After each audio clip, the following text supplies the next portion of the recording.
Hey guys, welcome to this week's podcast episode. And I've got a fantastic guest for you today, Morgan Adams. And she's got extensive experience in sleep. She's the women's sleep coach, and her mission is to help women live healthier lives by harnessing the power of sleep. Really interesting, this area of sleep science ever since Ariana Huffington came out with her book, and I'm really happy to have her on the show. So Morgan, welcome. Thank you. I appreciate you inviting me on. Yeah, so like we were talking backstage, I'd love to hear your story, what you do, how you got to do what you do, and how the audience can benefit from your expertise today. Sure. Well, I got really interested in sleep in 2020. So the first couple months of the pandemic, my sleep was in the gutter. And just with all the uncertainty of like what was going on, what's the state of the world, we were all kind of, wondering. And, a lot of what I found is that my sleep was starting to suffer quite a bit. And 15 years before that, I'd had pretty severe insomnia. I was dependent on Ambien for a while, and I was able to kind of get myself out of that hole. But when this sleep speed bump, if you will, happened in 2020, I got really concerned about going back into full-blown insomnia. So what I started to do was research online about sleep. I bought an Aura ring, to track my sleep. And in pretty short order, I was able to get my sleep back on track. And during this period of time, I would be going on Facebook and just organically sharing what I was learning, how I was improving my sleep. And, just because I was excited, there was like this kind of like, wow, things can be fixed here. And what I found out was that a lot of people in my circle were having trouble sleeping around the same time too. So a little bit later on in 2020, I had a revelation that I needed to become a holistic sleep coach for women. 2 years before this all happened, I had a breast cancer experience, which really changed the trajectory of my life's work, my mission. I knew I wanted to help women with their health, but I wasn't quite sure how that would play out. And when I discovered this love for sleep and sleep science, everything kind of melded together for me. And so in 2020, I took a health certification, coaching. I did sleep certifications. I really immersed myself for a whole year, just getting caught up on the sleep science and just learning about sleep. And then in 2021, I launched my sleep coaching practice, and I mainly see women. I do see a few men, but it's mainly women because I market more towards women. And the women I serve mainly have insomnia. There are some people in the mix who want to optimize their sleep, but it's primarily people who have insomnia. Yeah, really interesting. And so this fantastic intro opens up the door to so many points of discussion. So, one thing just out of my curiosity is the difference in sleep dysfunction between men or women. Because, for example, like my wife, I know she, has trouble sleeping. And like for me, I can just, when my head hits the pillow, I can sleep very quickly. But so what is keeping people up at night? Is it hormonal? Is it anxiety? Is it diet? Kind of elaborate on the Yeah, causes of this. a great question. So what we do know is women are about twice as likely to experience insomnia as men. Yeah. And there are three main reasons why women tend to struggle more with their sleep than men. Number one, you hit on it, hormones. From the time we're teenagers up until menopause, our hormones can be in flux. The second reason is because women tend to be more prone to mood disorders like anxiety and depression, and those can leave you vulnerable to insomnia. And then the third reason is more of a socio-cultural reason, and it's because women are playing so many roles. For example, a lot of the women I work with are in midlife, and at that stage of life, they're often, raising children. They're often dealing with aging parents, so they have the responsibilities of a younger generation and an older generation. And on top of that, they are often at the top of their career game. So they've got all these competing demands I've heard them called the sandwich generation, which really aptly describes it. So there's sort of a conglomeration of different reasons why women are struggling with their sleep, but those are the main three for sure. Yeah, the other what I'm really interesting is this idea of sleep hygiene and kind of I'm always curious about new terms. So what is sleep hygiene? Why do they call it hygiene? And I know some people have a sleep routine, which is really interesting. Kind of talk about that. Yeah, so the term sleep hygiene, I believe, is sort of a play on the word uh, oral hygiene, sort of the same concept. So if you are practicing good oral hygiene, you may prevent cavities. If you're practicing good sleep hygiene, you potentially could be preventing insomnia. I don't like the term sleep hygiene personally because I find that it's sort of like it's like if you're not doing it right, you're dirty or something like that. But I kind of use, I mean, I will use the word sleep hygiene because people know what it means, but I kind of like the term sleep health better.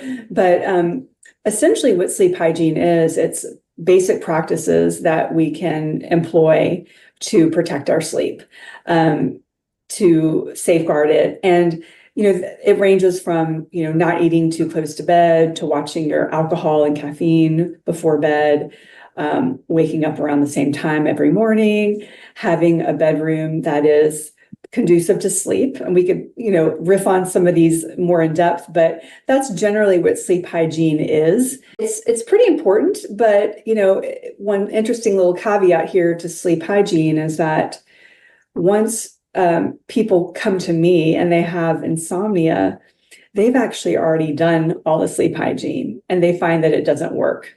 So quite often when somebody with insomnia goes to their family doctor, they may be given a list of sleep hygiene tips. But unfortunately, the person with insomnia has already used the tips because they've been online and they know. So it's a great thing to get into the habit of, but it doesn't fully guarantee that it'll prevent you from having a sleep issue. Yeah. Yeah. The other question I have for you is how does this idea, because there's I know they call it basically some people have to sleep earlier than others, some people function optimally at different times, and what are the best assessments for figuring out your sleep patterns and adjusting accordingly? Yeah, I think you're referring to chronotype. Yeah. And that's basically, are you an early bird or a night owl? And, we know that like maybe 20% of people are early birds, 20% are night owls, and then the rest of us are sort of in between. And there's different ways. I mean, I think most people kind of intuitively know, but there is an actual test that you can take online that I actually have my clients take. If anyone's interested in looking at it further, it's a tongue twister. It's called the Morningness Eveningness Questionnaire, or MEQ for short. You can just Google that and it'll take you through a series of questions. And at the end, it'll sort of score you on, are you moderate evening, more extreme evening, extreme early? So that way you can kind of find where you land in the spectrum. Yeah, it's really interesting because the summer I was traveling, last month I was in Europe, and what's interesting is like they're 7 hours ahead. So it's basically you could wake up early and kind of get a whole day's work and then wait, and then you could do 2 days of work in one. So it's really extreme productivity. Yeah, you mentioned sleeping rituals, and so what are some rituals that people can do to prepare for sleep, as well as get optimal sleep? I heard people, for example, like a lot of people they try like they'll make everything dark and turn everything down like super cold and just kind of get that 8 hours. What are your recommendations? Yeah, so I think when you take a look at your bedroom, that's a good place to start. So I like to talk to my clients about having their bedroom like a cave. So what is a cave? It's cold, dark, and quiet. So the kind of optimal temperature range looks to be about 65 to 68. I know that sounds a little bit cool, but essentially what you want to do is you want to have it a couple degrees cooler than the rest of your house.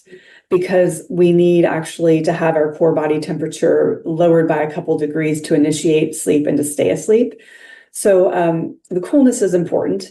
The light is important. So quite often people will sleep with a light on, or they'll have blinds that are very transparent, and too much light can come through.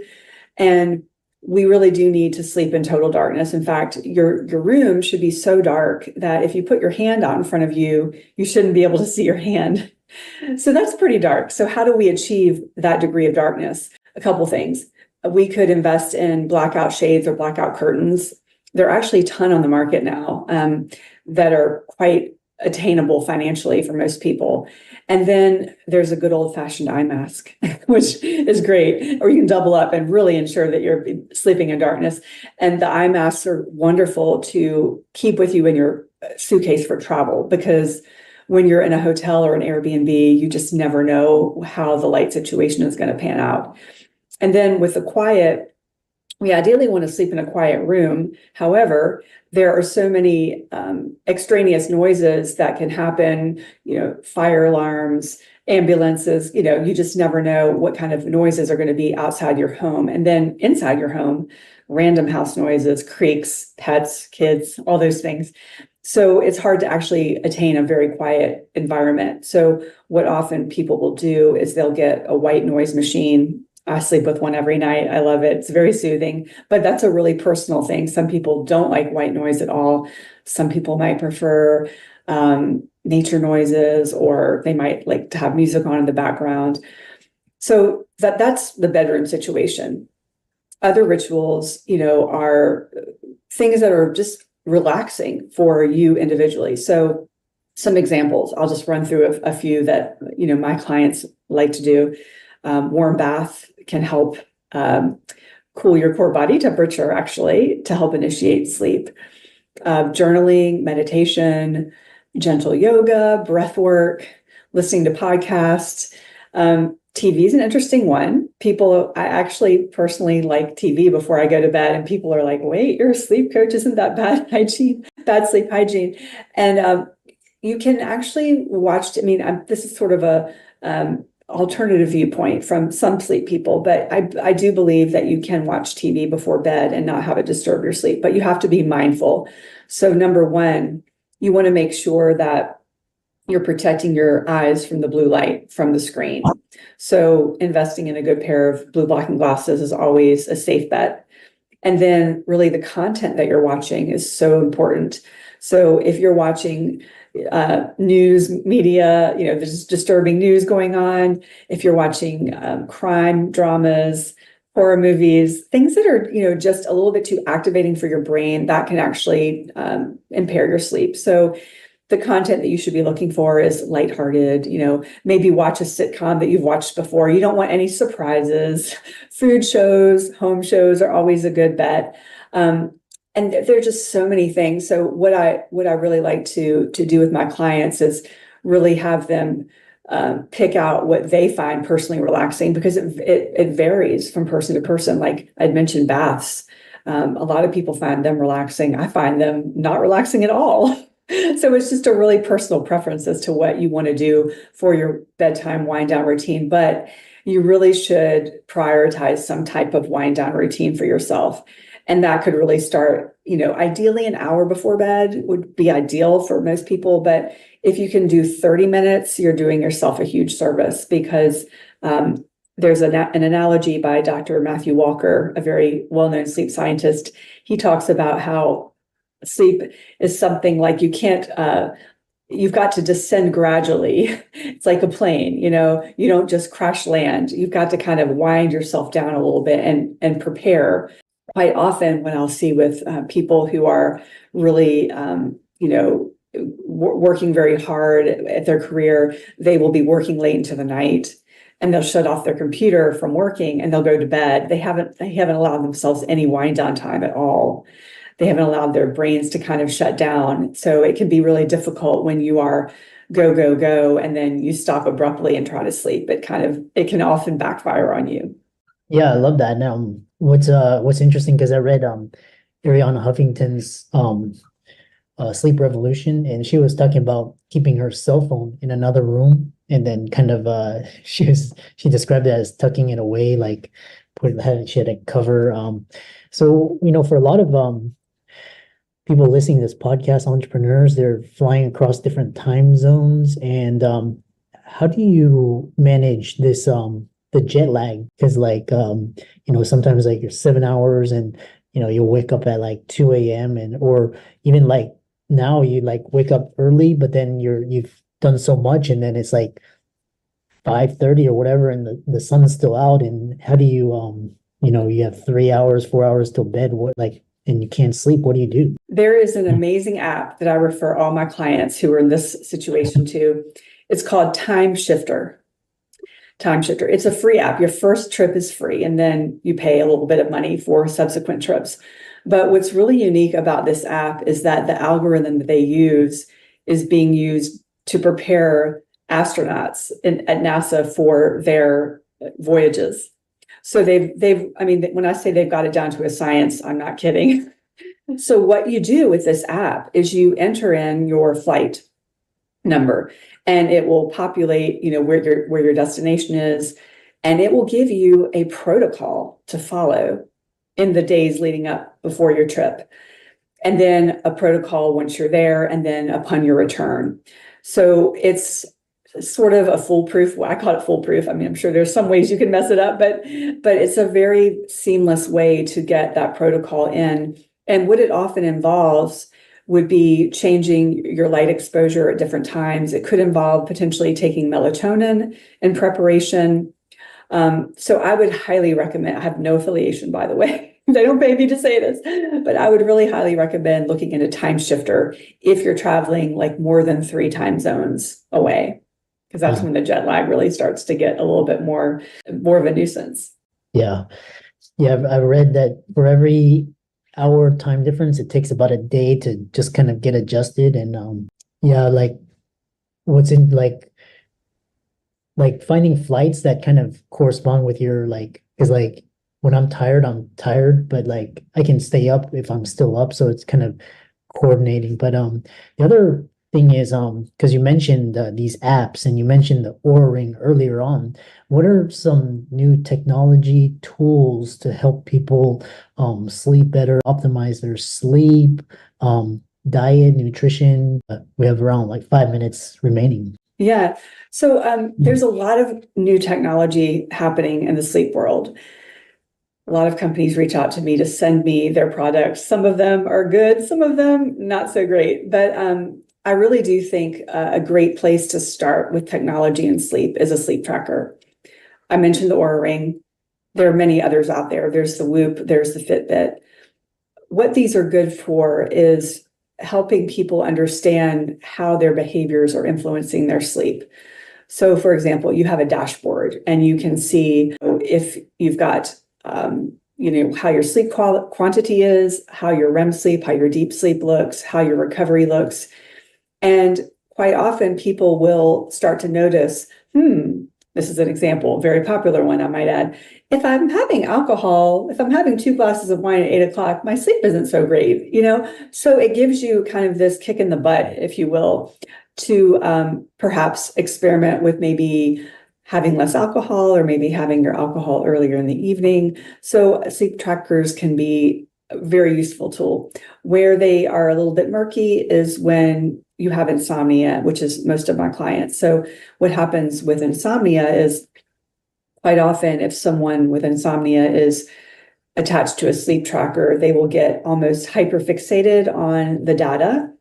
And that actually creates more anxiety about their sleep and can worsen their sleep. So you have to really know yourself.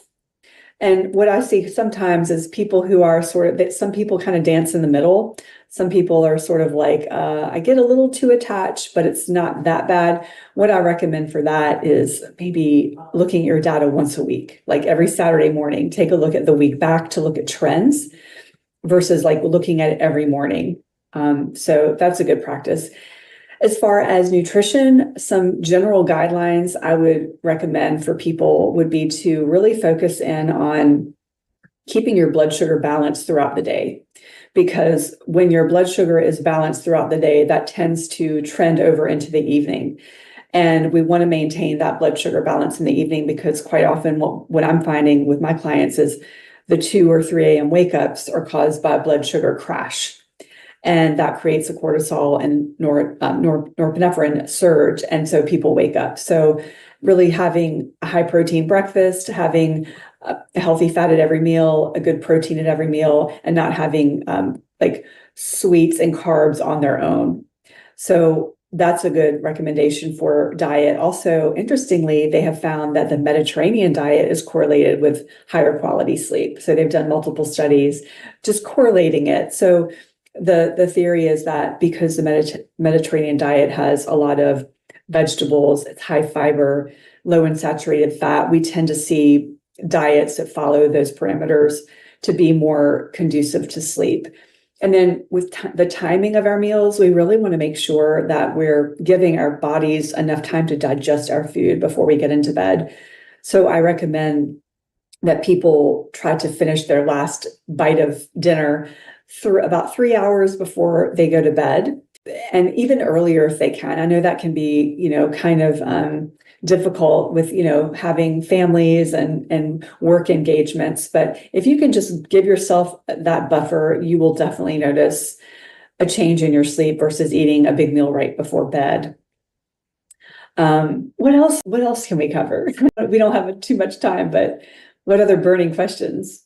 Oh, yeah, it's interesting because I have a decibel defense, so because just and then also the night shades, and that's really helpful, in kind of midday, just naps, just to recharge your energy a little bit. And then the other question for you is for people interested in helping clients with sleep, what sort of qualifications? Because I know physicians, they also help with sleep. But like where would they go to get started to get these certifications to help others sleep better? Yeah, so where would they go? There are a few out there. One is called Online Sleep Coach. I'm trying to think of ones that might actually, they're the one that's the best one. This isn't a certification, but it's a community that I'm involved in, and it's actually for physicians. It's called IntraBalance. So if you look at IntraBalance, the sleep psychiatrist who runs this group, her name is Nishi Bhopal, and she created this community because she had so many primary care physicians reaching out to ask for help. So in this community, they offer many trainings on how to assess for sleep, how to titrate off sleep medications. It's a really valuable community. And so she lets in sleep doctors, sleep coaches, people like that. So I think that's probably the best place to really learn. You won't get a certification, but that's totally cool because you'll learn a ton from her content. Yeah, wonderful combo. And if people wanted to find out more about you and reach out to you, get help, learn more about you, how would they do that? Sure. So on my website, which is morganadamswellness.com, you can find a free mini course on building better evening and morning routines for setting yourself up for good sleep. I also offer a free clarity call, which is a consultation for people to chat with me about their sleep struggle and to assess if sleep coaching might be the most logical next step. I'm also on Instagram. I'm very active there. My handle is morganadams.wellness. Shoot me a DM. I'll reply to you. I love talking about sleep. Don't be a stranger if you find me. I enjoy chatting with people about sleep, truly. Yeah. Yeah, I really enjoyed this conversation. And it's kind of one of those things where as you progress, there's things that, we never knew about, like sleep science and sleep medicine. And so for all the audience, be sure to give Morgan's socials a like and follow, reach out to her. These will be in the show notes. And thanks so much for